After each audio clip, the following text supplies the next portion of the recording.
ರೇವಣ್ಣ ಕುಟುಂಬಕ್ಕೆ shock shock shock. ದಳಪತಿಗಳ ಭದ್ರಕೋಟೆಯ ಬುಡವೇ ಫುಲ್ ಶೇಕ್ ಆಗಿದೆ.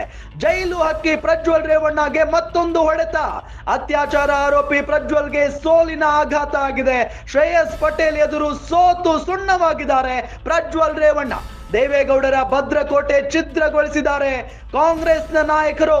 ಎಚ್.ಡಿ. ರೇವಣ್ಣ ಅವರ ಕುಟುಂಬಕ್ಕೆ ನಿಜಕ್ಕೂ ಕೂಡ ಇದು ಆಘಾತಕಾರಿ ಸುದ್ದಿ. ದಳಪತಿಗಳ ಭದ್ರಕೋಟೆಯ ಬುಡವನ್ನೇ ಫುಲ್ ಅಲ್ಲಾಡಿಸಿ ಬಿಟ್ಟಿದ್ದಾರೆ ಕಾಂಗ್ರೆಸ್ನವರು. ಜೈಲು ಹಕ್ಕಿ ಪ್ರಜ್ವಲ್ ರೇವಣ್ಣಗೆ ಮತ್ತೊಂದು ಹೊಡೆತ. ಇದು ಅತ್ಯಾಚಾರ ಆರೋಪಿ ಪ್ರಜ್ವಲ್ನನ್ನ ಹಾಸನದ ಜನತೆ ಸೋಲಿಸಿದ್ದಾರೆ. ಇಲ್ಲಿ ಶ್ರೇಯಸ್ ಪಟೇಲ್ ಎದುರು ಸೋತಿದ್ದಾರೆ ಪ್ರಜ್ವಲ್ ರೇವಣ್ಣ. ಶ್ರೇಯಸ್ ಪಟೇಲ್ ಗೆಲ್ತಾರ ಸೋಲ್ತಾರ ಅನ್ನೋ ಕುತೂಹಲ ಇದ್ದೇ ಇತ್ತು. ಬಹಳ ಪ್ರಮುಖವಾಗಿ ಪ್ರಜ್ವಲ್ ರೇವಣ್ಣ ಅವರು ಗೆಲ್ತಾರೆ ಅಂತಾನೆ ಹೇಳಲಾಗ್ತಾ ಇತ್ತು. ಆದ್ರೆ ಶ್ರೇಯಸ್ ಪಟೇಲ್ ಎದುರು ಪ್ರಜ್ವಲ್ ಅವರ ಆಟ ಇಲ್ಲಿ ನಡೆದಿಲ್ಲ. ದೇವೇಗೌಡರ ಭದ್ರಕೋಟೆಯನ್ನ ಕಾಂಗ್ರೆಸ್ನ ಕಲಿಗಳು ಛಿದ್ರ ಮಾಡಿ ಹಾಕಿದ್ದಾರೆ.